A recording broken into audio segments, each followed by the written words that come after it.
Bienvenidos a una nueva sesión de los webinars del Instituto de Empresa dentro de la serie Conocimiento y Debate. Hoy vamos a hablar de fiscalidad, vamos a hablar de los temas principales o de algunos de los temas principales que afectan a la fiscalidad de las empresas familiares. Vamos a ocuparnos tanto de los temas propios de la actividad operativa como de los temas propios del ámbito de organización de la propiedad y del ámbito de defensa de la tributación de los aspectos patrimoniales.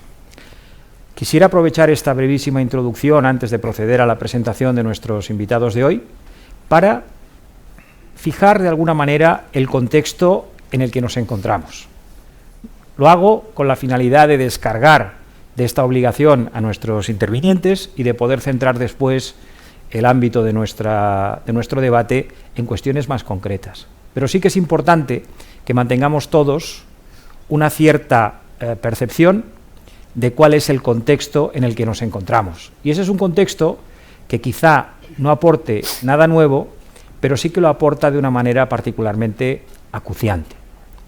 La pandemia del COVID-19 ha causado un nivel, yo me atrevería a decir que sin precedentes, de desequilibrio en las cuentas públicas. Los niveles de gasto, los niveles de deuda hacen que atender a las necesidades de gasto social generados por la pandemia, gastos de los cuales todos hemos sido directa o indirectamente beneficiarios, deban ser compensadas en el futuro por una creación de ingresos. La sensación de que los ingresos van a tener que aumentar forma parte del centro del debate, mucho más que el cuestionamiento del modo de utilización del gasto público. Por lo tanto, vamos a estar viviendo un periodo no necesariamente corto, donde las haciendas públicas van a tender a interpretar las normas probablemente con criterios restrictivos o criterios que permitan una mayor recaudación. Pero el tema no se limita solamente a cuestiones de interpretación normativa, a cuestiones, por decirlo así, del ámbito de actuación de la inspección.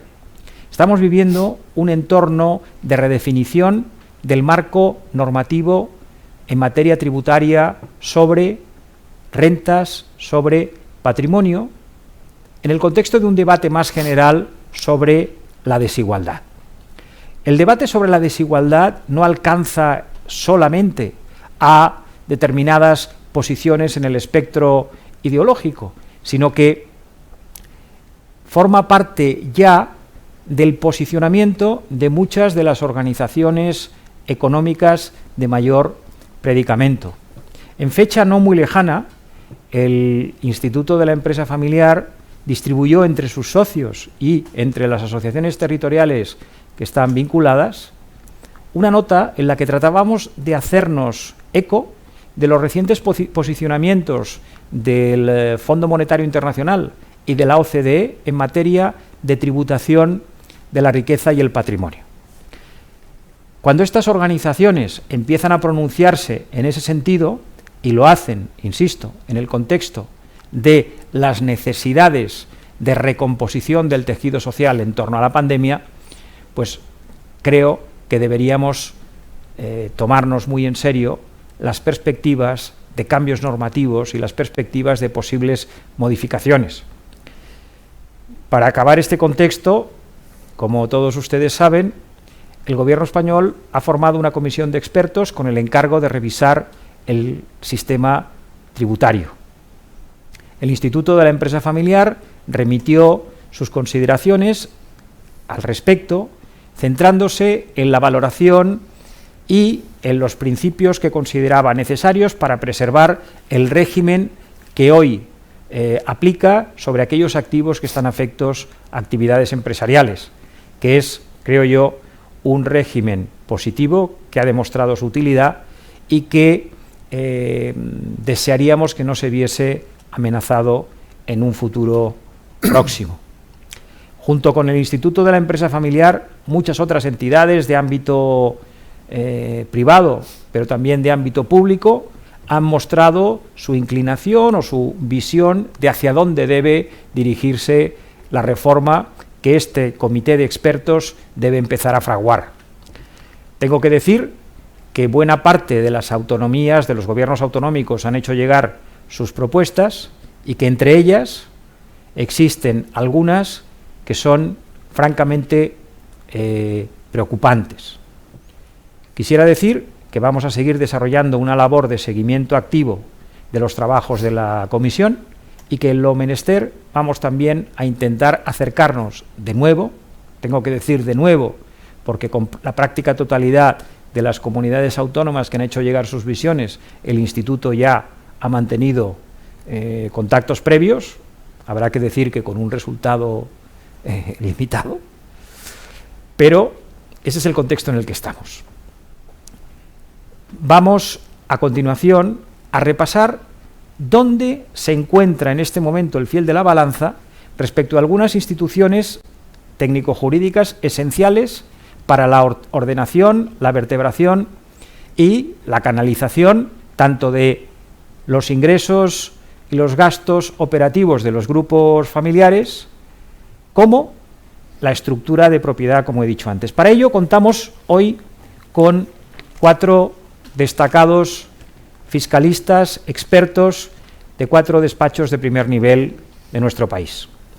Estando a mi derecha, contamos con Gloria Marín. Gloria Marín ha venido a sustituir a Luis Viñuales, que desafortunadamente hoy mismo ha tenido noticia de un episodio que confiamos que acabe satisfactoriamente todavía de COVID-19, y afortunadamente Gloria ha tenido la oportunidad de repasar el temario con Luis, con lo cual contamos con una presencia igualmente estimable. Gloria, muchas gracias por estar con nosotros. Gracias a ti. A mi derecha está Jordi Domínguez, socio de Latham & Watkins, fiscalista con, yo me atrevería a decir que una trayectoria profesional marcada en sus orígenes siempre por la tributación internacional, con apariciones o intervenciones en temas de reestructuraciones de grupos familiares y también con una actuación importante en el ámbito más financiero transaccional. Siguiendo a mi izquierda me acompaña Ignacio Costa. Ignacio es socio del despacho Quatre Casas y es un profesional, yo me atrevería a decir que no exclusiva, pero principalmente dedicado a la reordenación, reestructuración y seguimiento de grupos familiares, tanto en su estructura de propiedad como en su estructura operativa. Finalmente contamos con Javier Hernández Galán, socio de Ashurst, fiscalista con una trayectoria, también me atrevería a decir que consolidada, en el ámbito tanto de las transacciones que suponen ventas, compras, reordenaciones de grupos o de empresas, y también en el ámbito de la tributación que resulta de esas transacciones y de la propia organización.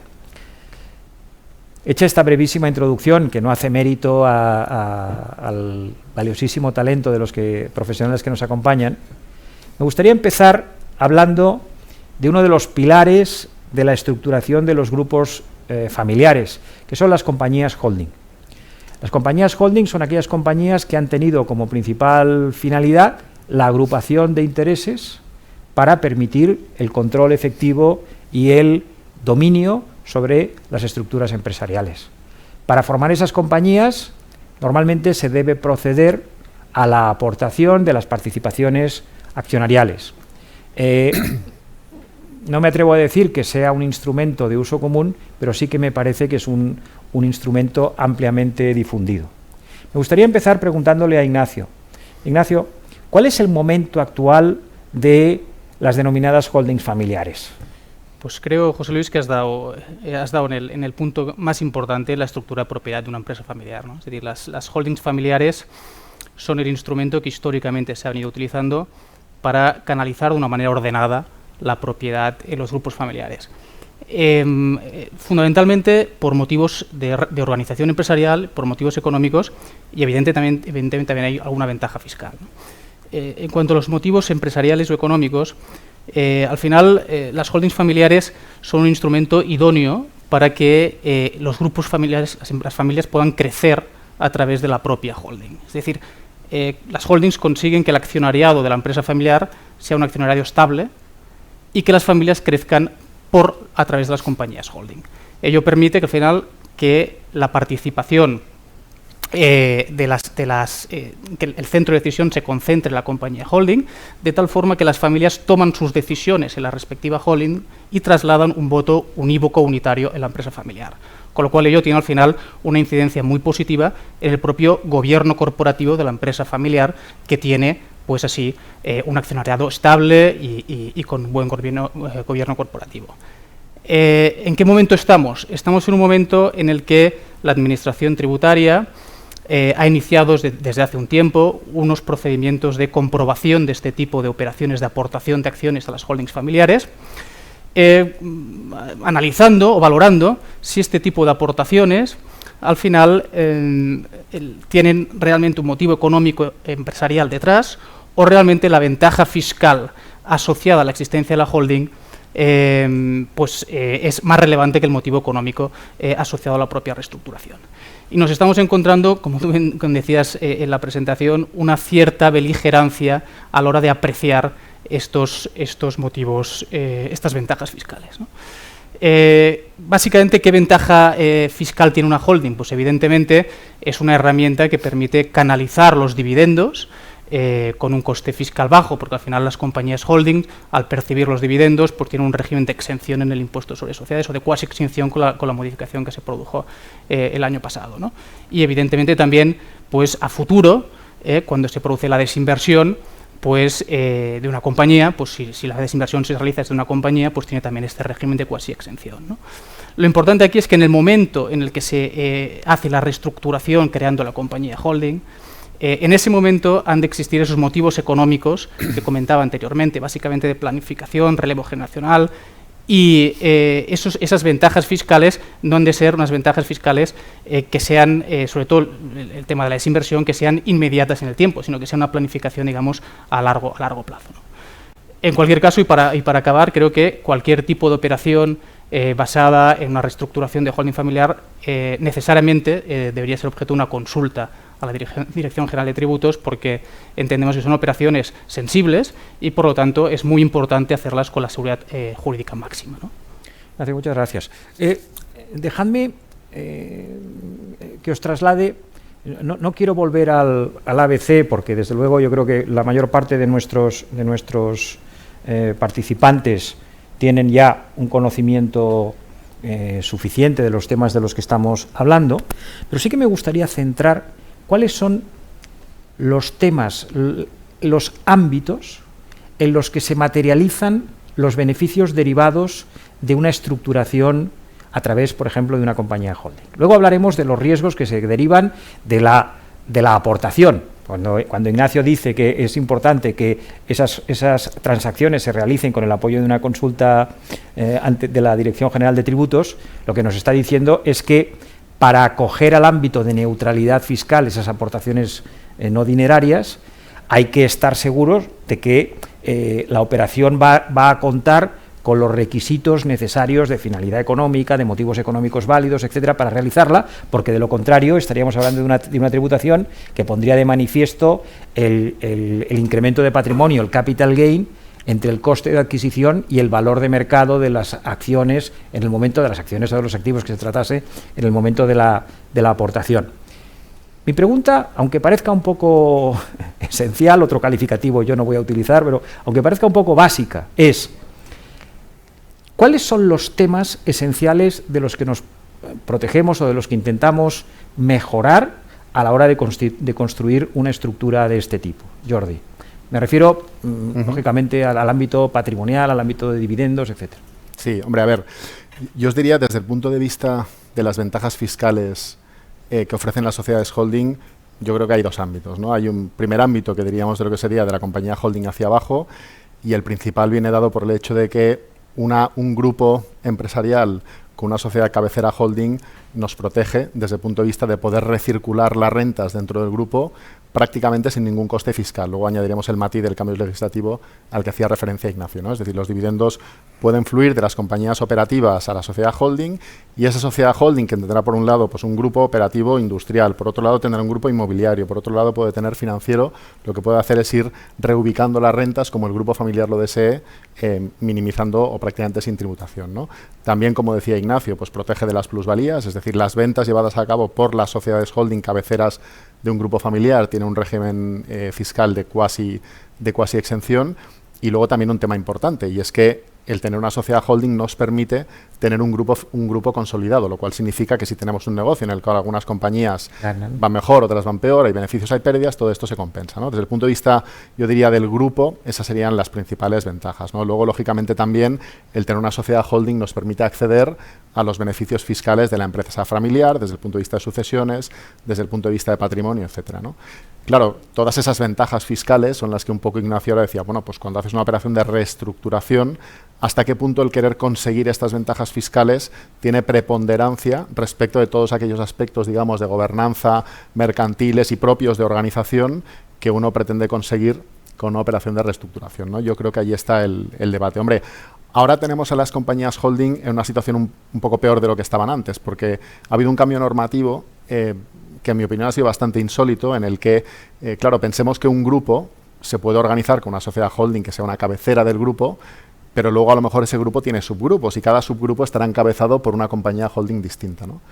Desde la última modificación del impuesto sobre sociedades, los pagos de dividendos dentro de las compañías holding hace que tengamos una tributación efectiva en cada paso del 1,25%, ¿no? Independientemente de que estemos en un grupo consolidado, lo cual es bastante sorprendente, ¿no? Por tanto, ahora empezamos a ver unas ciertas desventajas o al menos una cierta fiscalidad en lo que sería lo que nosotros teníamos como un principio básico, que es que la recirculación de flujos en un grupo empresarial, pues en principio debería de poder hacerse sin un coste fiscal. Es un mecanismo bastante básico para evitar doble tributación, ¿no? Muchas gracias, Jordi. Gloria, déjame que te haga una pregunta con dos implicaciones. La primera es, hay una cuestión que yo creo que todos los que nos escuchan pensarán: si los beneficios fiscales están allí, aspirar a disfrutar de ellos debiera ser algo razonablemente lícito, o al menos no motivo de descalificación. O sea, si el beneficio fiscal no existiese, nadie lo perseguiría, pero si el beneficio fiscal se ofrece, pues parece comprensible que los contribuyentes quieran, no digo optimizar, sino simplemente acogerse a ese régimen. Yo te quería preguntar una cuestión. En tu experiencia y en tu opinión profesional, ¿qué debemos hacer o qué debe hacerse para minorar el riesgo de lo que podríamos denominar transacciones calificadas por perseguir únicamente un interés fiscal? Es decir, ¿cómo ponemos de manifiesto la existencia de motivaciones empresariales válidas para proceder a ese tipo de transacciones? Bueno, probablemente, como decía Ignacio, una consulta previa a una reorganización empresarial pues es fundamental. Y luego también es fundamental que todas esas razones de gobierno corporativo, de facilidad, de facilitar el relevo generacional, de evitar conflictos entre ramas familiares que luego perjudiquen el devenir de la empresa, pues que quede rastro de ellas y que haya constancia. Pero este tema de cuándo buscar un beneficio que ofrece el ordenamiento tributario y que por lo tanto no debería haber ningún problema en su búsqueda, puesto que se ofrece por el ordenamiento tributario, se convierte en un motivo no válido en la aplicación del régimen de neutralidad fiscal en las reordenaciones empresariales. Eso es una sombra, porque el título de la ponencia era Sombras y Luces, pues hay sombras recientes de las últimas reformas y hay sombras que vienen desde hace mucho tiempo. Y esta es una de ellas. A mí lo que me preocupa en las reordenaciones empresariales, aparte de que te puedan cuestionar la aplicación de la neutralidad del régimen, son los efectos colaterales que algunas veces puede tener la reordenación, incluso cuando está acogida al régimen de neutralidad fiscal. Y son esos efectos colaterales sobre el régimen que luego hablaremos seguramente de incentivos a la empresa familiar, que pivota sobre la exención en el impuesto sobre el patrimonio y que tiene una serie de requisitos, como por ejemplo el requisito de remuneración, que a veces, de forma inadvertida, cuando haces una reestructuración empresarial, pues plantea dudas de si la remuneración que cobrabas por una empresa que ya deja de existir por fruto de esa reordenación, pues la tienes que computar o no la tienes que computar, o cómo afecta. Y yo creo que una de las que hay dos cosas que deberían buscarse en la próxima reforma que se haga. Uno es no empeorar la situación, pero otro, aprovechar para mejorarla y evitar que las decisiones empresariales para favorecer la gobernanza y también los avatares de la propia familia societaria pueda perjudicar el régimen de incentivo de la empresa familiar. Porque a veces, pues, un traslado de domicilio muy frecuente en los tiempos que corren, o una separación matrimonial o cuestiones de esas pueden afectar al cumplimiento de los requisitos, y eso no tiene ningún sentido. Javier, una pregunta un tanto abierta, pero a la luz de lo que acaban de comentar tanto Ignacio como Jordi y finalmente Gloria.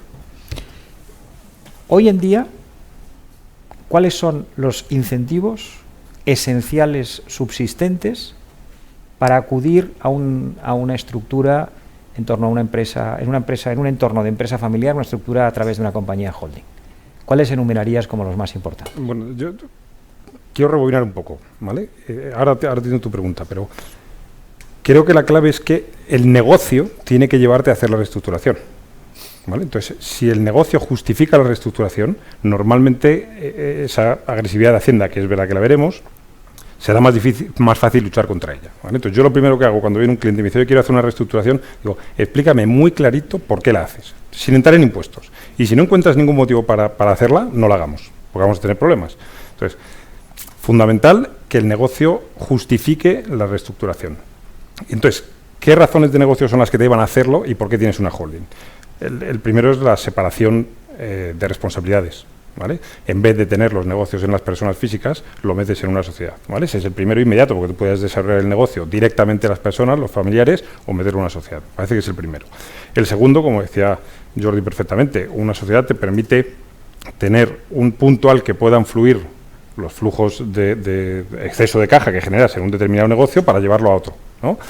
Te puede permitir en un momento dado entrar en una financiación más fácil. Te permite tener un acceso a financiación mucho más fácil que si tuvieras los distintos negocios separados, ¿vale? Puedes dar garantías mucho más fácilmente aceptables por las entidades financieras.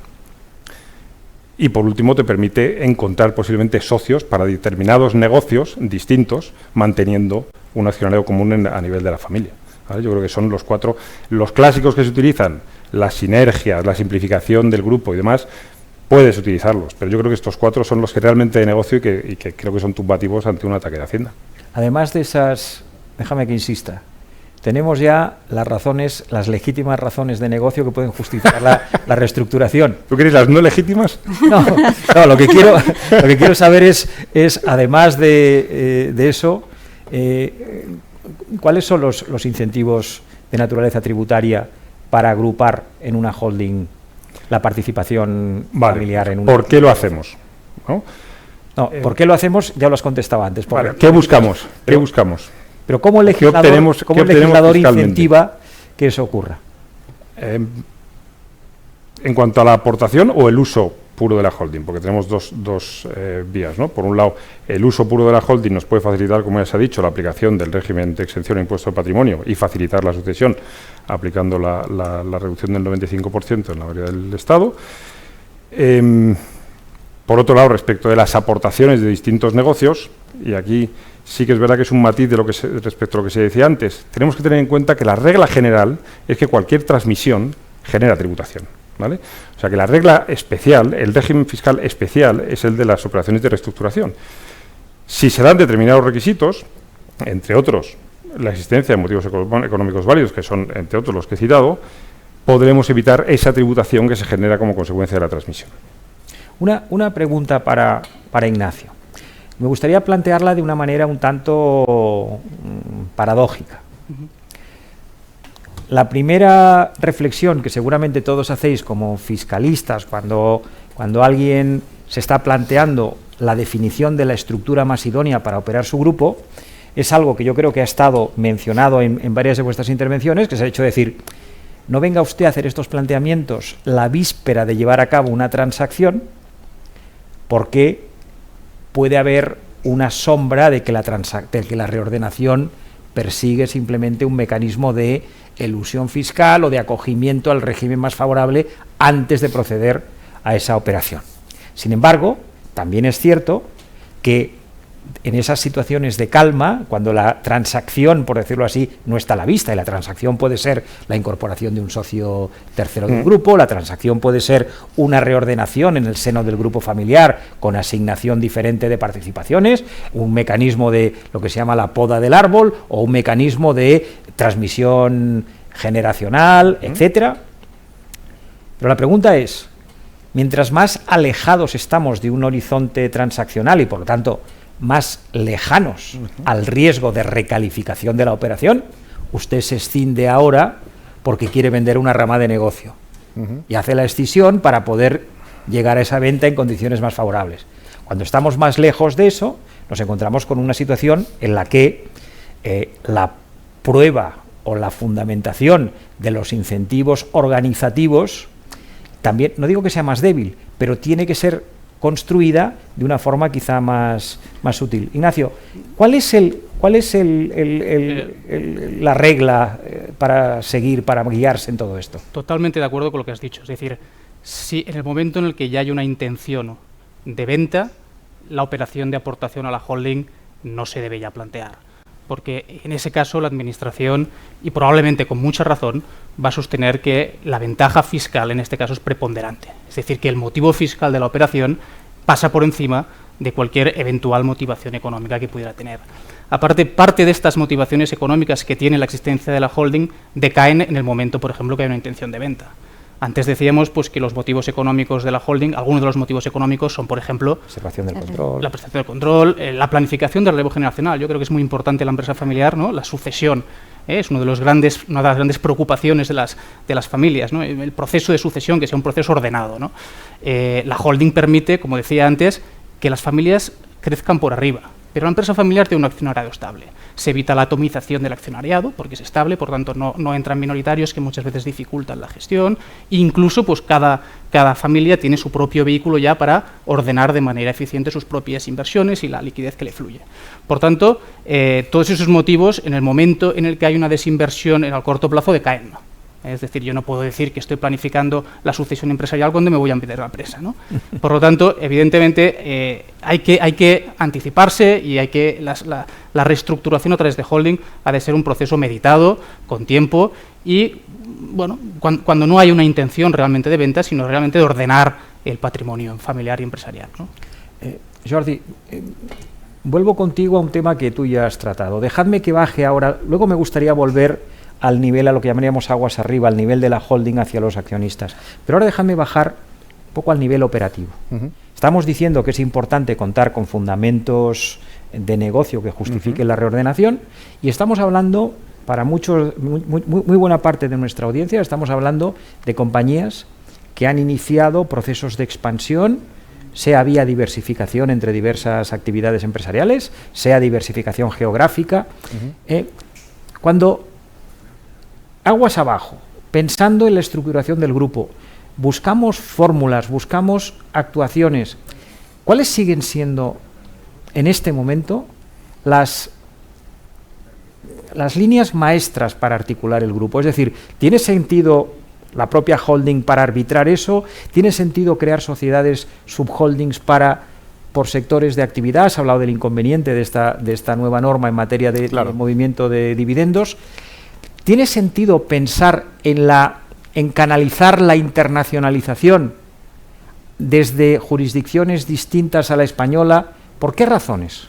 Sí, hombre, o sea, yo no sé quién de mis compañeros lo ha mencionado, pero un poco decía, oye, lo primero vamos a ver con el cliente, vamos a pensar en oye, cómo me quiero organizar desde un punto de vista puramente de negocio, ¿no? Y luego viene la fiscalidad, ¿no? Yo creo que el orden siempre es ese. ¿Qué se suele hacer? ¿Cómo nos organizamos desde el punto de vista, digamos, de estructura? Y luego vamos a la parte internacional, ¿no? Hombre, yo ahí te diría que lo que solemos ver, o el planteamiento que hacemos con el cliente es, bueno, ¿tú qué necesitas, no? Entonces, oye, si hay diversificación de negocios, pues desde un punto de vista puramente organizativo, creo que tiene mucho sentido tener subholdings, cada una de ellas agrupando su propio negocio, por muchas razones. Querré tener un subgrupo consolidado desde el punto de vista mercantil, porque a lo mejor resulta que mi equipo directivo, pues quiero controlar la cuenta de resultados particular de ese subgrupo a los efectos de remuneraciones, quiero ver la rentabilidad de ese subgrupo. Pasado mañana puedo tener un socio financiero que no tenga interés en todo el grupo, sino solo en una parte. Muchas razones nos llevan a querer dividir. ¿Cómo se divide? Se divide con subholdings, ¿vale? Desde el punto de vista internacional, te diría que un poco lo mismo. Yo creo que España tiene un buen régimen. Desde el punto de vista de fiscalidad internacional, el régimen de cuasi exención de dividendos nos permite tener una holding española. Sí que es cierto que históricamente, y aquí hemos visto una evolución muy clara, sobre todo por las últimas modificaciones y la presión de la OCDE, ¿no? Pero históricamente siempre nos planteábamos dónde queremos invertir, ¿no? Entonces había determinadas zonas en las que la holding española era perfectamente válida, ¿no? Latinoamérica, tenemos una red de convenios con América Latina fantástica, entonces una holding española que recibiera los dividendos de la mayoría de jurisdicciones nos funcionaba, ¿no? Sin embargo, para otras zonas geográficas pensamos en tener una holding ad hoc que nos mejorara la circulación de dividendos, ¿no? Hoy en día esto cada vez es más complicado, porque la normativa antiabuso, y que hasta cierto punto pues comprendo y comparto, la normativa antiabuso hace que la creación de holdings ya a nivel internacional que no tengan sustancia, que no tengan un propósito, pues ya son más difíciles de utilizar, ¿no? Pensad que cuando estamos en España, la holding esté más o menos, digamos, con más o menos recursos siempre es válida, porque es un grupo, estamos hablando de un grupo empresarial español, ¿no? Dicho eso, la respuesta a la pregunta es la organización a través de subholdings. Claro, ahora viene la parte fiscal. Entonces ahora, desgraciadamente, lo que tienes que decir es, bueno, yo entiendo que tú quieres tener, oye, pues la parte operativa, la parte inmobiliaria, la parte tal, pero estas subholdings te van a crear un coste adicional de tributación, ¿no? Entonces, esto, permíteme, José Luis, es lo que no tiene absolutamente ningún sentido. No tiene ningún sentido. Y esta es una de las cosas, es una de las propuestas de mejora que está en vuestro papel, que se tiene que insistir a la Administración. Se tiene que eliminar este obstáculo absurdo que al final atenta contra la buena organización de la empresa familiar o no familiar, que por motivos económicos, pues a través de subholdings divide, en fin, pues distintas ramas de negocio, etcétera, ¿no? Hay muchas cosas a mejorar. Esta es una de las que creo que es más urgente, ¿no? Gloria, vamos a ponernos un poquito más técnicos, ¿eh? Estos señores hablan de generalidades, pero vamos a empezar a hablar un poco. Desde el punto de vista, sigo aguas abajo, ¿eh? Sigo desde el punto de vista operativo. Tratamiento de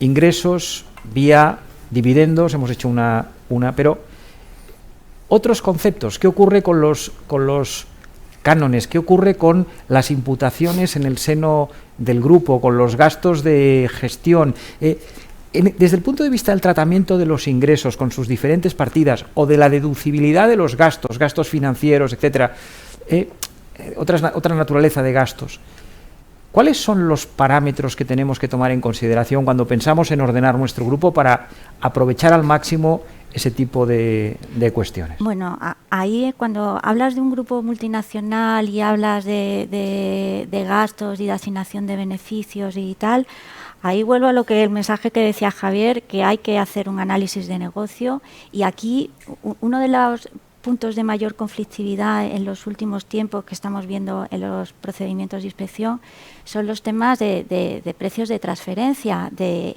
pues que cada sociedad pues tiene que aguantar su vela.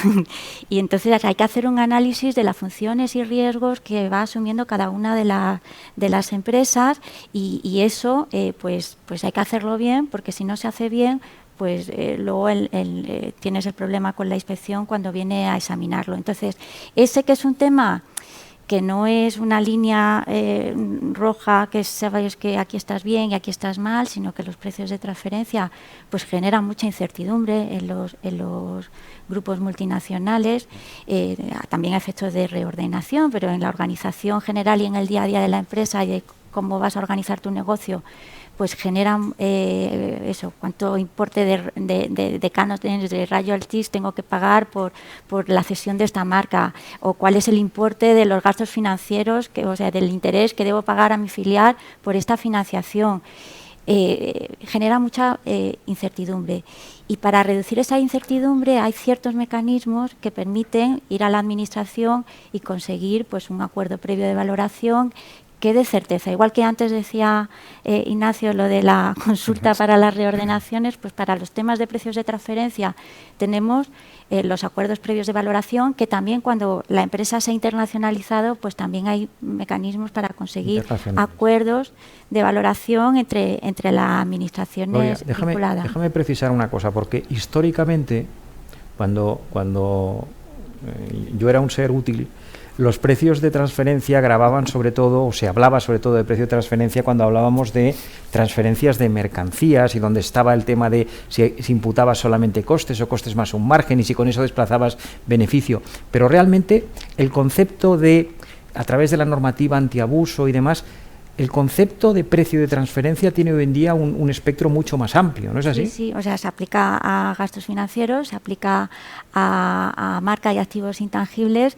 Yo creo que se aplica a todo, corregirme si me equivoco, pero al final pues es un ámbito, y además creciente, y además yo creo que le gusta a la administración, porque como no hay reglas que te digan estás bien, B, estás mal, pues y ella tiene la sartén por el mango, pues está encantada con los precios de transferencia. Entonces ahí hay que buscar mecanismos que den certeza al contribuyente antes, y que eviten dobles imposiciones después, que también hay mecanismos, pues los Mutual Agreement Procedure para alcanzar acuerdos en las administraciones que eviten que haya una doble imposición. Javier, pero ahora nos habla Gloria de la conveniencia de contar con esos marcos de referencia, pero ¿la administración responde?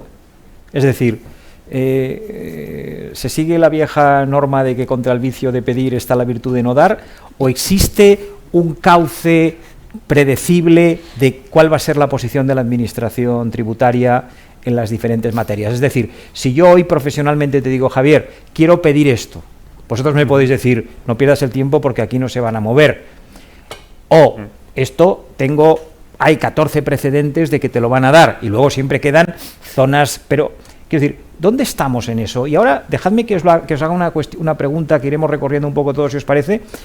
Empecemos por el tema de los precios de transferencia, pero hagámoslo un poco extensivo en general a cuál es el momento actual, porque fijaos que todos estamos diciendo, oye, para hacer esto contemos con una consulta.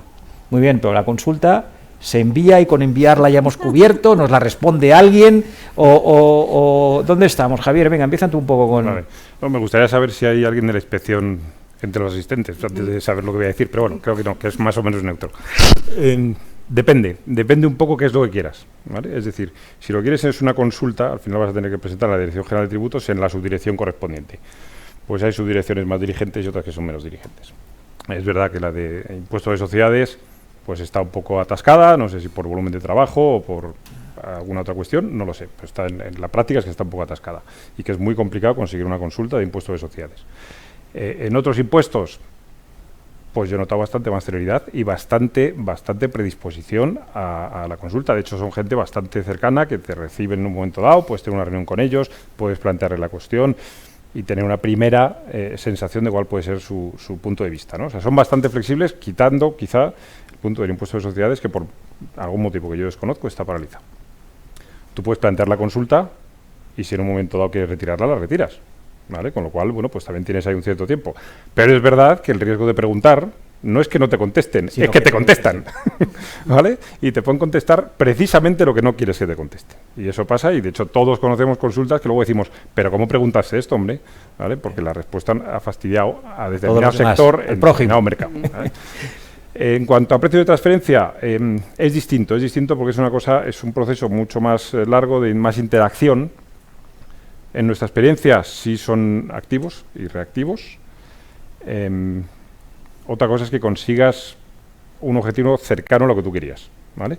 La ventaja es que consigues seguridad jurídica, Esa es una ventaja obvia. Y en el tema de precio de transferencia, con lo que decía Gloria, de la incertidumbre enorme que hay en una inspección, que es muy difícil justificar o que te justifiquen en contra respecto al valor que tú has adoptado. Pero es verdad que puedes conseguir el acuerdo. Ignacio, te voy a hacer 3 preguntas un poco de controlador del métier, de alguien que sabe. Primero, Javier nos decía, hay una vieja regla del derecho procesal, y es que nunca le preguntes a un testigo aquello cuya respuesta no conozcas de antemano.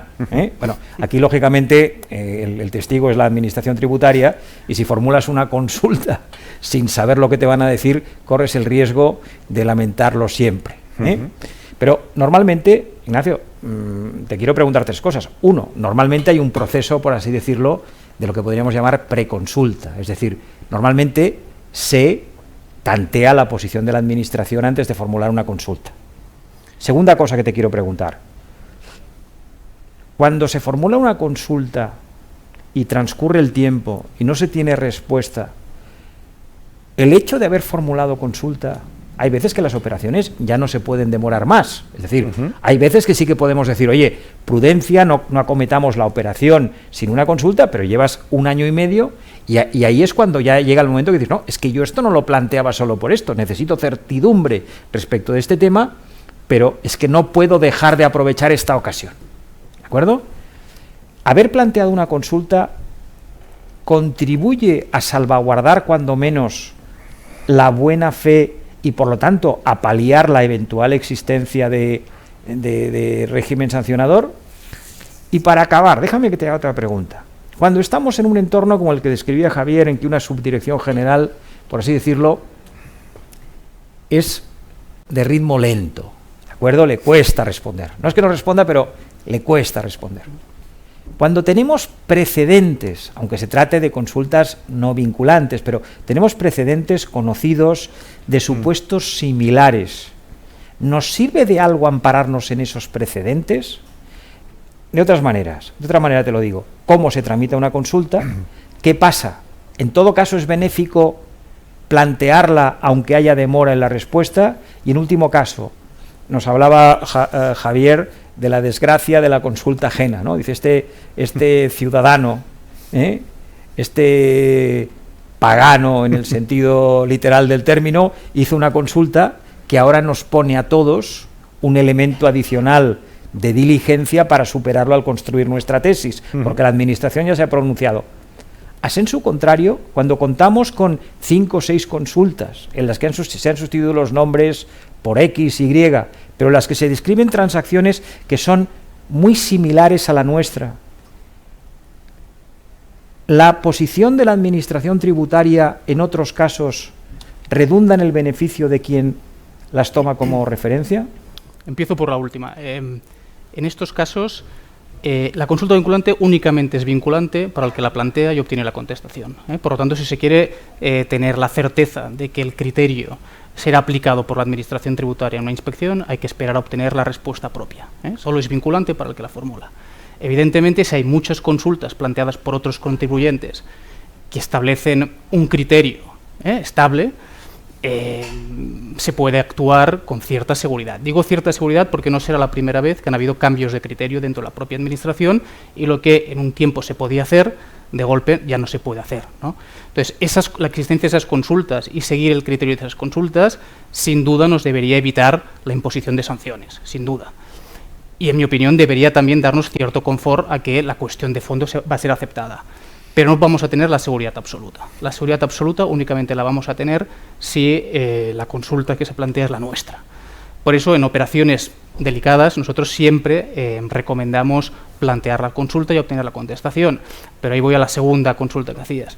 Hay algunas subdirecciones con ritmo más lento, como muy bien decías, y en esos casos, pues a veces hay que tomar la decisión de si se hace o no la operación sin tener la contestación.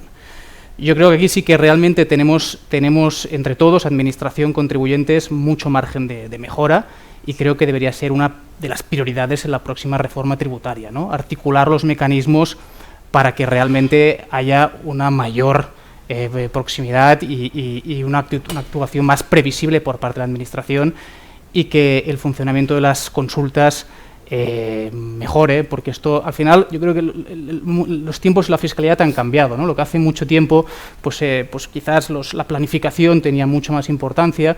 Hoy en día, evidentemente, los contribuyentes quieren optimizar su situación tributaria, pero priorizan la seguridad jurídica. Hoy en día, la seguridad es decir, la mayoría de nuestros clientes, pues de forma muy clara, nos dicen que plantearán una operación siempre y cuando tengan la certeza de que esa operación se puede hacer, ¿no? Y eso muchas veces lo transmitimos a la inspección y se lo transmitimos a la Dirección General de Tributos. A veces, no me importa que me digas que no, yo quiero saber si lo puedo hacer o no lo puedo hacer, ¿no? Entonces yo creo que ahí claramente tenemos mucho margen de mejora, ¿no? Y la primera consulta, la verdad es que ya no la recuerdo, pero quizás le he contestado con la... Decías que normalmente las consultas se preparan. Sí, correcto. La verdad es que en este sentido sí que hay una interlocución muy buena por parte de la Dirección General de Tributos en todas las subdirecciones. La interlocución es muy buena. Lo que pasa es que después algunos contestan más rápido y después otros pues les cuesta más contestar, ¿no? Jordi, estamos en un escenario en el que, oye, no se trata de entrar en aspectos, que luego quizás sí que podemos revisar algún aspecto concreto, cuestiones particularmente polémicas, pero por concluir un poco la ronda de aproximación general. Estamos abordando una transacción que tiene implicaciones normalmente de naturaleza, por así decirlo, patrimonial, a través de incrementos de patrimonio que son significativos, donde el impacto fiscal, si no estamos en un escenario de protección, de neutralidad, pues probablemente es un desincentivo. Pero es un desincentivo que opera como porcentaje sobre el todo, porcentaje muy significativo, etcétera, y que por lo tanto a la hora de determinar si la operación tiene sentido o no, es relevante. Pero insisto, hay ocasiones en las que realmente la relevancia del fenómeno transaccional, la importancia de llevar a cabo una integración, una fusión, trasciende los tiempos de la... ¿Qué hay que hacer? O sea, cuando te encuentras en esta situación en la que si pregunto la consulta, la formulo, me dice sí, deberías formularla, pero el tiempo de respuesta pueden ser 6 meses, 1 año, 2 años. Estamos hablando... No me parece que ninguno de vosotros me dice, no, 7 días, 9 días, no. Estamos hablando de tiempos largos. Entonces, mi pregunta es, cuando estás confrontado con una situación de ese tipo, ¿qué hay que hacer? Más allá de santiguarse. No, o sea, a ver, yo sí que quería decir, cuando ahora Ignacio comentaba el tema de la porque tú abordabas un aspecto muy interesante, que es la interlocución con la administración, ¿no? Porque detrás de todo esto subyace algo que para nosotros es relevante, que es el tema de la seguridad jurídica, ¿no? De hace unos años a esta parte, a mí me sabe muy mal decirlo de esta manera, y oye, y a lo mejor mis compañeros me contradicen. Algunas subdirecciones generales han cambiado mucho, y esa interlocución, oye, que es muy necesaria porque tú quieres abordar una transacción y necesitas sentarte con tributos para explicárselo y tal. Luego puedes entender que el tiempo de respuesta se demore más o menos, pero hubo un momento en el que tenías una cierta confianza en que el interlocutor te daba su opinión, lo discutías y tal, como muy bien decía Ignacio, la respuesta sería sí o no, pero al menos te anticipaban algo, ¿no? Esto hoy en día creo que es imposible. Hay alguna subdirección general que ha optado por no recibirte. Entonces plazos de respuesta son muchos meses. Entonces eso te encuentras en la vida real, que es un poco lo que tú decías, ¿no? Tengo una transacción, he de abordar una reestructuración que la tengo que hacer para luego poderme fusionar con no sé quién, me he de escindir y tal, y no tengo nadie a quien poderme dirigir y me dé certeza porque sé que el tiempo de respuesta no me va a dar. Solo se puede hacer una cosa, básicamente, que es como abogado, tu responsabilidad es, oye, pues cuáles son las herramientas que tienes a tu disposición. Las herramientas que tienes a tu disposición son precedentes. Las consultas vinculantes, es cierto lo que decía Ignacio, lo vinculante es lo que te dan a ti, pero bueno, sí que la Ley General Tributaria te dice que si estás en una identidad de situación y tal, la doctrina de la consulta te tiene que amparar, ¿no? Por tanto, bueno, tú tienes unos precedentes que son las consultas, tienes las sentencias de tribunales, tienes la norma, te tienes que formar una opinión y tienes que asesorar a tu cliente. Hombre, yo francamente también creo, y es verdad, lo recomendable siempre es tener una consulta, pero claro, si la transacción la vas a hacer en un mes, pues a veces no tienes más remedio que tomar una posición como abogado, dar una opinión con toda la cautela. Es verdad que el fiscalista, por definición, no sé cómo decirlo, es paranoico y pesimista. O sea, un fiscalista optimista, a mí no me daría mucha confianza, porque uno siempre tiene que pensar que esto puede ir mal y muy mal, y porque es la única manera de ver todas las aristas, ¿no? Entonces, dicho lo cual, pues si no tienes el recurso de la administración, pues bueno, tienes el recurso de los precedentes de la norma y de tu experiencia como abogado y tus compañeros para formarte una opinión como despacho y darla. Lo cual, permíteme, cuando estás en una operación internacional donde hay abogados de varias jurisdicciones y en tu pata jurisdiccional tienes que manifestar que desgraciadamente no vas a poder obtener certeza y ves que en otras jurisdicciones la situación es radicalmente distinta, hombre, como país no es la mejor de las imágenes. En ese sentido deberíamos, estoy de acuerdo con lo que habéis manifestado todos, ¿no? Deberíamos hacer un esfuerzo. No estoy minusvalorando, o sea, si miramos el número de consultas vinculantes que salen cada mes, yo creo que estamos hablando de 200, 300 entre todas las subdirecciones generales. O sea, tienen mucho trabajo y hacen mucho trabajo, seguramente se tienen pocos recursos, pero que algo hay que cambiar me parece que es bastante evidente. Pero en esto que dices, yo creo que todos tenemos la experiencia de ver, por ejemplo, en jurisdicciones tradicionales como Holanda, donde no solamente tenías respuesta, sino que casi a través de la figura de los rulings describías la transacción y el régimen aplicable con determinación del tipo imponible y determinación de los ingresos o de los gravados o de los gastos deducibles de una manera muy específica. Claro, y cuando aquí dices, bueno, esto... Sí, en la Ley General Tributaria hay mecanismos que permitirían agilizar un poco. O sea, hay consultas donde estás preguntando cómo se interpreta una norma. Hay otras que son más del caso concreto. Por ejemplo, la motivación en las operaciones de reestructuración es muy pegada al caso concreto y ahí sí que es difícil, porque la Administración siempre puede decir que tus circunstancias son distintas, pero hay...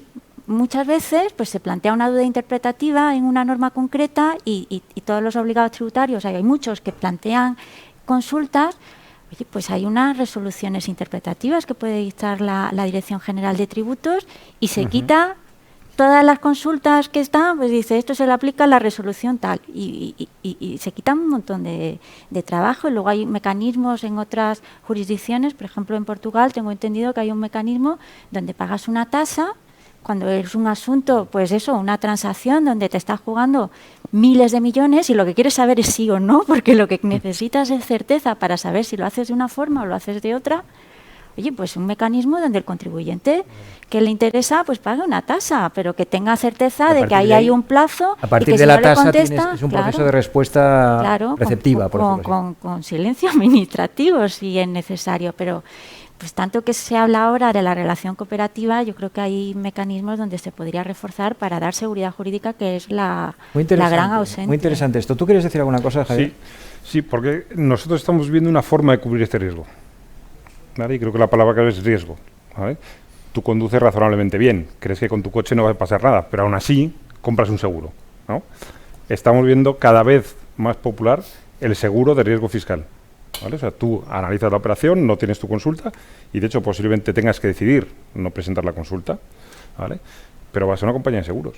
Dices, mire usted, yo tengo este riesgo, ¿me lo cubre o no me lo cubre? Y lo cubren. Depende del riesgo, claro. Tienen sus fiscalistas, hacen su análisis, ¿vale? Pero si el riesgo es un riesgo aceptable y tú cuando estás haciendo la operación sabes si es un riesgo que puedes plantear a una compañía de seguros, tiras para adelante.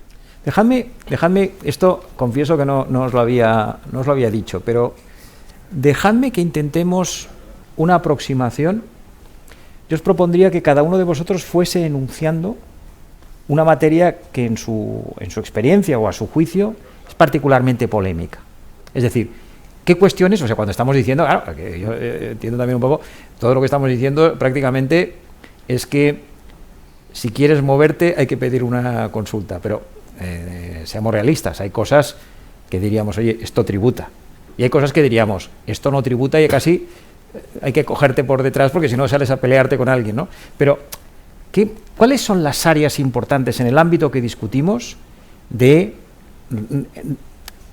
dificultad técnica para determinar el régimen tributario? O déjame decirlo así, aunque sean cuestiones muy básicas, cuestiones que siguen siendo contestadas por la Administración. ¿Quieres empezar tú, Ignacio, con alguna? Sí, lo hemos hablado. La aplicación del régimen de neutralidad fiscal es uno de los temas especialmente controvertidos. El poder validar ya no solo el caso de la holding que comentamos, sino en operaciones de escisión, fusión, si realmente hay una motivación económica o no. Y es un tema que siempre es objeto de controversia en las inspecciones. Y déjame que te Porque, es decir, o sea, estamos hablando ahora, el primer asunto, por así decirlo, el primer tema clave para determinar es la existencia de motivaciones económicas efectivas que justifiquen la transacción. Si queremos neutralidad, tenemos que saber que la transacción que queremos llevar a cabo se justifica en sus propios términos, no solo por el régimen de neutralidad fiscal. Es decir, no vale la idea de lo hago porque pago menos impuestos, sino que tiene que haber una razón fiscal detrás. Dejadme que os haga una pregunta. Aparte de enumerarla, de concebirla, ¿qué instrumentos, qué elementos pueden ayudar a corroborar la existencia de esa motivación fiscal? Es decir, Ignacio, en otras palabras, yo estoy llevando a cabo una operación. Necesito acreditar que existe una motivación económica legítima. ¿Cómo trato de fundamentar eso? ¿Cómo lo puedo hacer? En estos casos, normalmente, lo que solemos recomendar, depende de la tipología de reestructuración, evidentemente, pero lo que solemos recomendar es un informe de un consultor, ¿no? De un consultor donde realmente analice la problemática de la operación y realmente justifique, desarrolle los argumentos por los cuales realmente esa operación, quede claro que esa operación tiene una motivación económica que la respalda, ¿no? Entonces, insisto, dependiendo del tipo de operación, sí que podemos considerar que es conveniente elaborar este informe. En materia de motivación, o sea, de protección de la neutralidad, motivación económica propia, Clara, ¿se os ocurre alguna otra actuación, alguna otra medida que pueda ayudar? ¿Algún bálsamo de Fierabras que garantiza que...? La varita mágica no hay, José Luis, me temo, pero... En el caso de las holdings, por ejemplo, también es importante que, por ejemplo, la política de distribución de dividendos que la compañía ha tenido antes y después de la reestructuración sea homogénea. Sí, por ejemplo, no tendría mucho sentido pues que antes de la operación de aportación a la holding nunca se hubieran distribuido dividendos y justo se hace la aportación a la holding y se hace un reparto muy relevante, ¿no? Es decir, pero cuando dices un reparto, déjame que te pregunte un poco más. Cuando dices un reparto muy relevante es lo que llamaríamos en una única ocasión, se te golpe hago un mega dividendo, por ejemplo, o si históricamente repartía el 7, paso a repartir el 14. A ver, si el caso... Todo. El primer caso es mucho más exagerado que el segundo, ¿no? Pero los dos casos la Administración los podría considerar como indicios de que realmente ha habido un cambio de estrategia motivada por esa reestructuración. Por lo tanto, también recomendaría esto, ¿no? Ser homogéneo y si realmente va a producirse un aumento del reparto de dividendos, pues explicarlo en la consulta que se presente. Pero esos temas esos pequeños factores suelen acabando siendo muy relevantes a la hora de la inspección. Lo que pasa es que, mira, tocas un tema muy interesante porque, o sea, creo que tienes toda la razón y efectivamente, Ignacio, es así. Lo que pasa es que muchas veces estas cosas ocurren de manera sobrevenida, es decir, yo dentro del, no sé si bálsamo, pero una de las cosas que creo que uno siempre se tiene que plantear, y un poco en línea con lo que decía ahora Ignacio, es, más allá de las motivaciones económicas, hacer una valoración de cuáles van a ser los ahorros fiscales de esa operación de reestructuración, porque si son muy relevantes, tienes que ver hasta qué punto se pueden balancear con los operativos, etcétera, ¿no? Pero mira, te puede ocurrir del revés, ¿no? Es decir, el caso que tú ahora planteabas, ¿no? Es decir, oye, un grupo, te viene tu cliente, un grupo empresarial, una operación de reorganización por todas las motivaciones buenas y bendecidas, etcétera, ¿no? Y pasan unos meses después de haber hecho la operación sin consulta, porque nadie te ha contestado y la querían hacer muy rápido, y tú has bendecido la operación y te viene el cliente y te dice, Ignacio, dentro de un mes vamos a pagar un dividendo extraordinario de no sé cuántos millones de euros y tal, ¿cómo tributa? Y claro, tú tienes en la cabeza la reorganización y dices, no, vamos a ver, espérate un momento, antes de decirte cómo tributa, claro, tú nunca habías repartido un dividendo, hemos hecho el canje, ahora ya tienes la holding familiar y ahora de repente vas a repartir un dividendo que además me dices que no va a ir a las personas físicas, sino que lo voy a reciclar. Eso es posterior, eso evidentemente no era la motivación de la operación, sin embargo ocurre a posteriori. Claro, todo esto cómo se maneja, ¿no? Es decir, no es una pregunta para ti, digo que todas estas cosas son las que luego nos encontramos, oye, la escisión proporcional fantástica, que una vez la has hecho, resulta que este grupo familiar, pues hay tres primos que deciden intercambiarse participaciones y dices, hostia, pero esto ya no es proporcional y ha pasado un año después y no me dijisteis nada. Fíjate que, por ejemplo, a nivel de plusvalías sí que está regulado la normativa, porque a nivel de plusvalías la propia norma dice que si la venta se produce dentro de los 2 años siguientes a la reestructuración, esa plusvalía tributa. Por donde en dividendos no está contemplado, efectivamente. Pero, en caso de plusvalías está contemplado y de hecho es un argumento más para sostener la razonabilidad de la propia holding cuando la propia normativa está previendo qué pasa después de los 2 años, ¿no? ¿Qué otros temas? Hemos hablado de la determinación de la motivación. ¿Qué otros temas señalaríais como particularmente peliagudos, conflictivos? O sea, a ver, yo decía dices desde el punto de vista de las reorganizaciones. A ver, yo ahora el ejemplo que ponía, por ejemplo, ¿no? Es decir, que para mí un tema que es, pues eso, ¿no? Los temas sobrevenidos, ¿no? El que decía de la escisión. Yo esto me lo he encontrado ya varias veces, ¿no? Operaciones de escisión donde la norma te pide que para que sean neutras tienen que ser proporcionales, y luego la realidad de la realidad de la empresa familiar, de la dinámica de las familias, hace que poco tiempo después, un cierto tiempo después, pero dentro del periodo de comprobación administrativa, se produzcan cambios en el accionariado que si se hubieran producido inmediatamente después de la operación de escisión hubieran invalidado la operación. Entonces, bueno, esto es algo que a mí me preocupa, porque no sabes cómo abordarlo. Hay un criterio administrativo, pero no te hace ser excesivamente optimista, ¿no? Es decir, que hay algún precedente bueno donde te dice que si son participaciones minoritarias, pues en principio, ¿no? Tú lo conoces bien, en principio no debería de producirse ningún efecto negativo, pero como decía, ¿no? La realidad de las operaciones y de las familias nos lleva a situaciones sobrevenidas que no podemos controlar, ¿no? Sí, y el problema es que Hacienda siempre viene después. Efectivamente. Entonces tiene un sesgo de retrospectiva pues inevitable. Vamos, recientemente está la sentencia, ha habido una sentencia de la Audiencia Nacional sobre una operación de compra apalancada seguida de una fusión, donde la fusión fue 2 años posterior, y la sentencia, la Audiencia Nacional ha dado la razón al contribuyente, pero la inspección dijo que era simulado. O sea, una cosa que pasa 2 años después, no que te lo convierta en un fraude, no, que era que la compra apalancada fue simulada y que todo era un negocio, un complejo negocial ya desde su principio, claro, pero lo dice, viene 4 años después. Entonces, eso es un peligro que es muy difícil de controlar. Lo que hay que es advertir al cliente de que si tienen algo en la cabeza que lo digan. Vamos a pasar a recoger algunas de las preguntas que nos formulan nuestros participantes, y por lo tanto entramos en el ámbito de las preguntas inteligentes.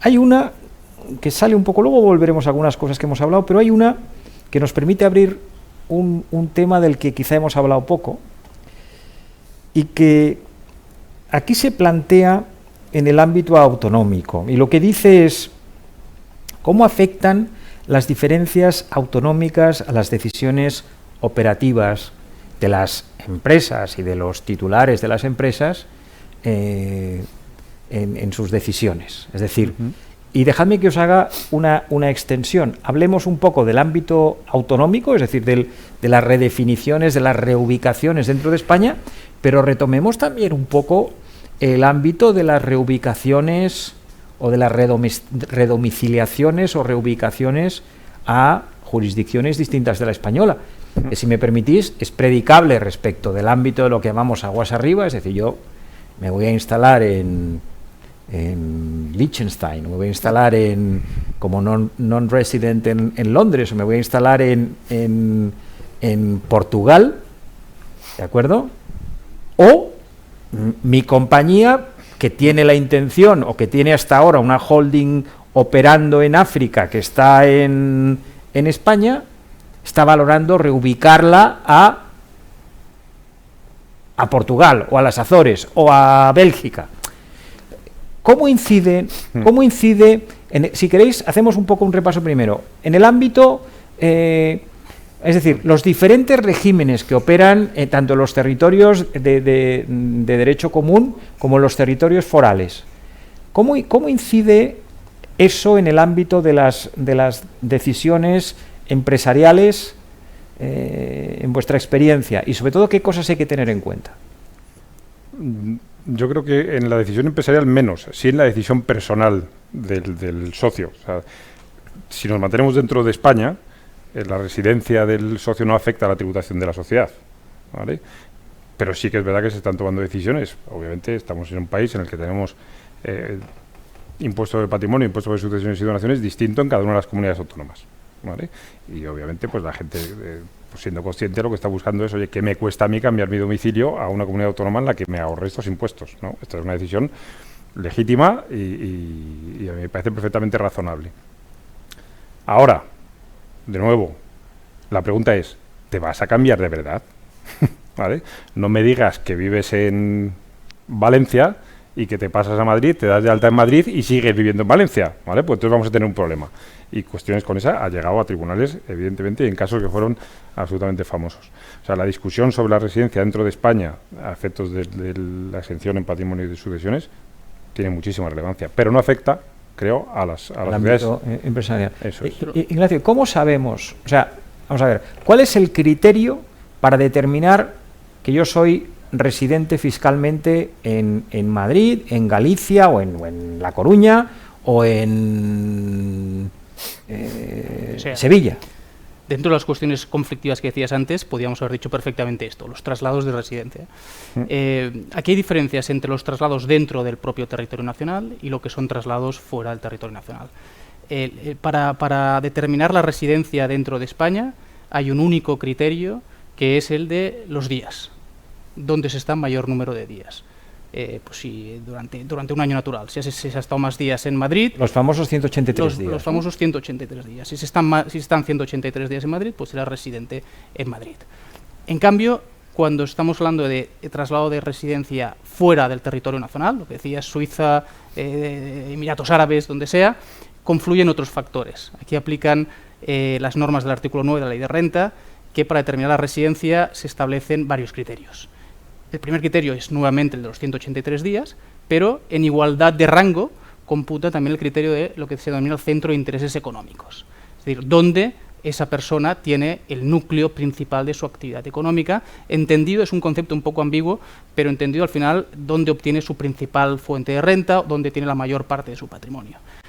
Un ejemplo práctico muy fácil, es decir, si un empresario con la empresa en España se va a vivir a Suiza, pero tiene la empresa en España y la principal fuente de renta son los dividendos que percibe de esa compañía española, por mucho que esté 365 días viviendo en Suiza, España podrá considerar que es residente fiscal en España, porque podrá entender que el centro de intereses económicos está en España.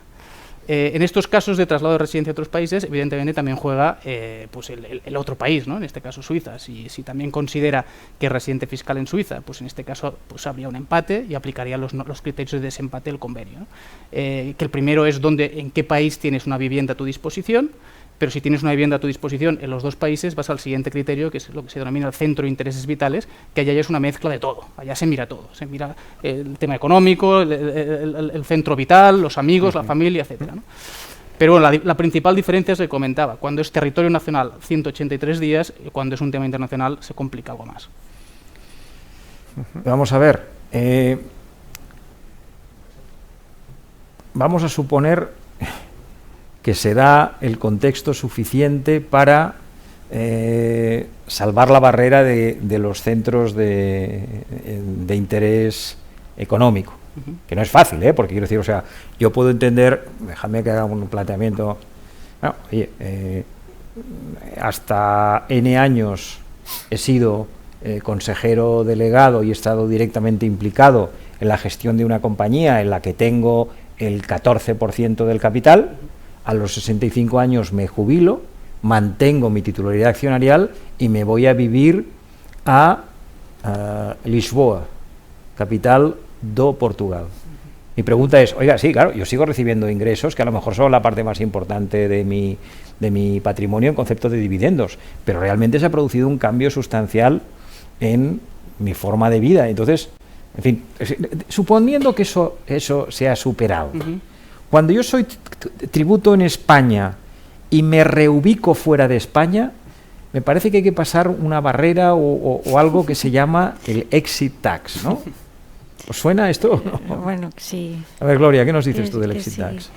Pues que es algo que nunca he entendido bien su justicia tributaria, la verdad, porque es hacer tributar por el cambio de residencia sobre las plusvalías tácitas no realizadas. ¿De todos los activos? No, de los activos en acciones, porque son las acciones las que con el cambio de residencias puede perder la soberanía tributaria el estado de origen. Entonces es para ese tipo de activos con unos umbrales determinados, pero para ese tipo de activos es donde tienes un problema. Luego hay normas que te permiten el diferimiento. Antes te permitían que se produjera el devengo de la norma cuando ibas a estados de la Unión Europea. Ahora, eso se ha sustituido por una norma de diferimiento. Problema de esto para personas físicas, pues que Reino Unido, sobre todo, pues antes era Unión Europea, ahora deja de ser Unión Europea y hay una incertidumbre con qué pasa con la gente que se fue antes de que terminara el periodo transitorio y ahora no se encuentra amparado con las normas especiales y disposiciones que hay para residentes en la Unión Europea. Pero Gloria, muchos otros países de la Unión Europea han resuelto este tema vía convencional, ¿no? Vía convenio internacional con el Reino Unido, ¿no? Me consta que hay algunos que sí, no te puedo decir de todos. Mis compañeros que me corrijan, no entiendo que el nuestro no. Y debería haber una consulta o resolución interpretativa de la Dirección General de Tributos, pues para aclarar este tema, porque entiendo que habrá muchas personas afectadas. Reino Unido no es un sitio tan extraño para que alguien se desplace por razones de trabajo u otras muchas. Jordi, te voy a hacer una pregunta sencilla. Miedo me das. Es hoy en día, dejadme que utilice un ejemplo que ha sido bastante popular, que ha sido el traslado a Portugal. Portugal ha creado un régimen que quizá puedes resumir, pero que esencialmente exonera de tributación durante un periodo temporal largo todas las rentas que no son directamente generadas en Portugal. Entonces, ha habido, yo diría que un número significativo de personas que, cambiando su estatus profesional, por ejemplo, llegando a una edad en la que, pues, oye, pues me puedo jubilar, se han desplazado a Portugal. Con lo que estamos diciendo de los intereses vitales, esa es una operación de riesgo, más allá del exit tax, pero esa es una operación de riesgo, Jordi. Mira, justamente en el tema de Portugal, creo que la Administración ha iniciado una campaña de revisión de aquellas personas que han trasladado la residencia a Portugal en determinadas circunstancias. No me preguntes entre cuáles, pues tampoco quiero generar pánico entre la audiencia, pero es uno de los focos ahora mismo de la Administración. Hombre, es cierto lo que decía Ignacio, es decir, a ver, aquí la normativa española define como criterios de residencia o el número de días o el centro de intereses económicos, ¿no? Portugal tiene su propio criterio y hay un convenio entre España y Portugal. Habría que ver si eres residente en Portugal también y España alega la residencia fiscal española, tienes que ir al convenio a ver cuáles son los criterios de desempate, ¿no? Es decir, no solo por el hecho de que tenga mi centro de intereses económicos va a suponer una situación de riesgo. Tengo que realmente ver el convenio para ver si, viendo los criterios de desempate, tengo un caso sólido de tributación en Portugal. Pero te voy a decir una cosa, José Luis. España está jugando a lo mismo. España tiene un régimen de impatriados que permite que la gente que viene de fuera aquí, durante un periodo de tiempo de 5 años, no tributen por las rentas de fuente extranjera, salvo por las rentas del trabajo. Lo que pasa es que nuestro régimen se ha quedado un poco atrás y seguramente es un régimen que, si quiere competir con el inglés, como tú muy bien decías, con el portugués, con el italiano y creo que con el francés, pues bueno, lo tendremos que mejorar, ¿no? Pero adesso tutti parliamo italiano, No, pero una cosa os quería preguntar. No sé si hay alguna cosa más que queréis añadir sobre esto, si tenéis alguien en medio de un proceso. No, yo simplemente por terminar, quizá la primera pregunta, como empezaba yo diciendo que el cambio de residencia dentro de España no tiene impacto para las sociedades, creo que nos falta decir que el cambio de residencia de otro país sí puede tener impacto. Si la persona que se desplaza es el administrador de la sociedad, puedes arrastrar la residencia de la compañía. Dejadme, lamentablemente, quiero decir, se nos acaba el tiempo. A mí me gustaría estar con vosotros aquí durante 9 horas más, pero nuestros amigos quieren irse a dormir. Hay una cuestión, vamos a entrar un poco en el ámbito, no me atrevo a decir de la predicción, pero ¿hacia dónde os parece que va nuestro sistema tributario? Ya sé que es, pero ¿qué creéis que se puede anticipar o qué signos? Oye, todo depende, es cierto que todo depende de la configuración de las mayorías políticas, etcétera, pero ¿cuáles creéis que son las tendencias que podemos esperar? A ver, Gloria, que me miras con cara como diciendo a mí que no me lo preguntes. Te miro con cara de horror porque habéis dicho, visto todos, la tendencia... Todos sois, como era, pesimistas y paranoicos. Pues eso, visto lo que ha pasado y la trayectoria pasada, pues los augurios para el futuro, yo con la reforma, Virgencita, que nos quedemos como estamos, y eso ya me parece una gran sombra, porque debería aprovecharse la reforma para ganar competitividad, para ganar seguridad jurídica, para simplificar el sistema tributario, que cada vez es más complejo, cada vez tenemos más obligaciones absurdas de todo tipo, y no está el país para esto. No está el país para esto. A ver, vamos a romper. Venga, Ignacio. Coincido plenamente con Gloria, creo que la presión fiscal va a ir a más, esa es la tendencia, o eso es lo que está sonando. De hecho, pues recientemente, ¿no?, el G7 llegó a un acuerdo bastante histórico, que ha sido respaldado por el G20 y que de hecho se va a incorporar en la OCDE este mes de octubre, por el cual, entre otras cuestiones, pues se ha establecido un consenso para determinadas compañías de un tipo de tributación mínimo en el impuesto sobre sociedades del 15%. Esa es una medida que en España, por ejemplo, también está incorporada en el Plan España 2030-2050. Una de las medidas que se contiene también es un tipo mínimo en el impuesto sobre sociedades del 15%. Pero Ignacio, una pregunta, perdonadme que os interrumpa ahí. Un tipo, o sea, pensar que ese tipo del 15% es mala noticia, a mí me parece discutible. Lo digo entre otras cosas porque nosotros estamos con tipos nominales superiores, y segundo, porque me parece que una de las finalidades perseguidas por la reforma G7-G20 es la de por fin atraer al mundo de la tributación a todas las compañías llamadas digitales, que escapan de los puntos de conexión habituales de la tributación. Esa me parece que es la finalidad. Eso debería servir, no digo para minorar la tributación de otros, pero sí para establecer un terreno de juego más nivelado entre industrias y tal. El problema es ese 15% de tipo mínimo, ¿sobre qué se aplica? ¿Sobre resultado contable o sobre base imponible? Si es sobre base imponible, estoy plenamente de acuerdo. Si es sobre resultado contable, puede ser muy controvertido, porque al final el resultado contable incluye dividendos, plusvalías, etcétera. Con lo cual, tal como lo estaba planteando el gobierno español, parecía que se intuía que iba a ser resultado contable. Eso sería siendo una mala noticia. Si es base imponible, la cuestión sería mucho más asumible. Más cosas que os parezcan que son predecibles en nuestro entorno inmediato. ¿Cómo veis el régimen, lo que llamamos coloquialmente el régimen propio de las empresas familiares, el régimen de exención de tributación de los activos a efectos de actividades empresariales? ¿Creéis que corre peligro? ¿Qué creéis que se puede cambiar? ¿Qué os dice vuestra depresiva forma de ver el mundo? Pues la única conclusión que se desprende de esa forma de ver el mundo es que lo que puede cambiar a mal, cambiará a mal. Lo ideal para mí sería que se quedara como está. Creo que es un régimen bastante razonable, que protege la empresa familiar, que protege parte del tejido industrial que hay en España.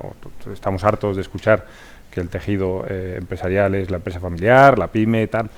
Pues no puede ser que le cambies para empeorar el régimen, que además tiene todo el sentido, ¿no? Pero es verdad que hay noticias que advierten de que eso puede cambiar, ¿no?, en distintos sentidos y con distintas orientaciones, y limitarlo de alguna manera a pymes o a determinado.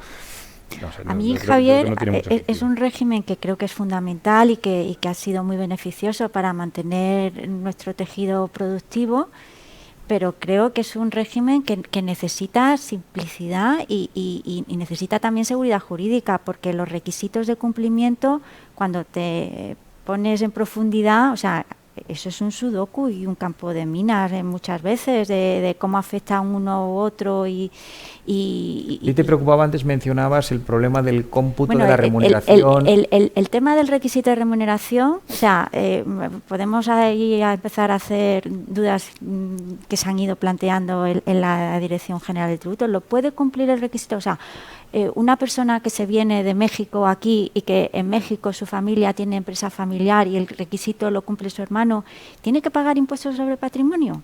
Pues según la DGT sí, porque el que cumple el requisito de remuneración es no residente y la empresa es no residente. ¿Tiene eso algún sentido? ¿Tiene eso algún sentido? Pues como esa, 20.000. O sea, una holding, grupo familiar que se organiza en las ramas familiares, tiene cada una su holding y luego la holding, y el consejero delegado de la holding es el que cumple el requisito en términos materiales, y eso no vale para cumplir el requisito de remuneración. O sea, hay muchísimas cosas que no tienen sentido, que se deberían unificar, que ahí el tema autonómico también lo que hace es complicar muchísimo, cada uno con sus requisitos y tal, o sea, uno se vuelve loco, ¿cómo no vamos a ser pesimistas, no fiscalistas? Y si esto es como eso, un sudoku, un campo de minas. Caramba, Jordi, a ver si tú nos acabas de enterrar, hombre. No, a ver, yo francamente lo que creo es que deberíamos ir a un sistema más simple, ¿no? Simple en términos de relación con la administración, más fluida, más seguridad jurídica, simple en términos de sistema tributario, un impuesto sobre sociedades más cercano al resultado contable y no tan alejado de la complejidad de los ajustes, etcétera. Un sistema tributario en España donde cada comunidad autónoma, una cierta armonización dentro de las comunidades autónomas que también nos diera una seguridad jurídica. Y luego me temo que tenemos un corsé, que es que tengamos las iniciativas que tengamos aquí, está demostrado que lo que diga la OCDE y la Comisión Europea pues va a ser lo que va a determinar nuestra fiscalidad. La Comisión Europea en el año 16 saca una directiva antifraude, que España ya la ha incorporado prácticamente en su totalidad. En el año 19 otra directiva antifraude, que España tarda un año más de lo que debería haber sido, pero ya está incorporada en su totalidad. Ahora están planteándose una tercera directiva antifraude que será de obligatorio cumplimiento, más el tema del 15% de la OCDE. Es decir, al final formamos parte de la realidad a la que formamos, entonces vamos a ir a un sistema fiscal en el que cada vez más la libertad que tendremos pues seguramente vendrá diezmada por criterios más supranacionales, ¿no? Bueno, como decían en la película, he elegido un mal día para dejar de beber. Bueno, quisiera, la verdad es que, bueno, luces y sombras, hemos visto más sombras que luces. Pero bueno, a mí la luz que me queda es la de la esperanza de que con profesionales como vosotros siempre se podrá trabajar en intentar conseguir soluciones o al menos escenarios de mayor claridad o al menos ir al patíbulo escuchando una buena canción. Muchísimas gracias a todos, gracias a toda la audiencia por su paciencia y hasta la próxima sesión del Instituto de la Empresa Familiar. Muchas gracias.